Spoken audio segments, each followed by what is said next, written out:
All right, let me give you a quick overview of how I've structured this course so you can get the most out of it. Over the first 4 sections, you're going to learn all the essential SQL skills to retrieve, insert, update, and delete data in any databases. Even though we'll be using MySQL in this course, you can transfer these skills to any other database management systems. There might be slight differences in the syntax, but I can guarantee that at least 90% of what you will learn will apply to other database management systems. Then you're going to learn about summarizing data for creating reports. You're going to learn about writing complex queries using subqueries, and you will also learn about the essential built-in functions in MySQL for working with numbers, dates, and textual data.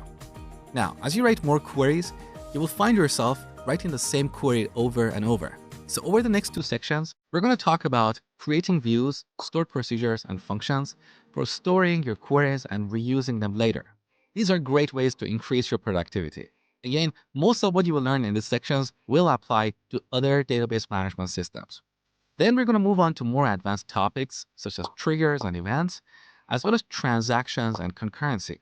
Once you master these features, you will have a powerful set of MySQL skills. Now, if you want to stand out from the rest of the crowd, you will have to learn about designing databases. So I have dedicated a complete in-depth section on designing databases. I'm going to walk you through a systematic approach that helps you come up with an optimal design for your own databases. Then we'll look at indexing for high performance. You will learn what indexes are, how they work, and how we can use them to speed up our queries.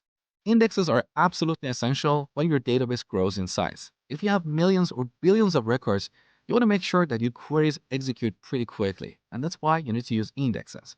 And finally, we're going to finish this course by looking at securing your databases. In this section, you will learn about creating user accounts and assigning them various privileges so people cannot misuse your data. They can only see and modify the data relevant to them, nothing more.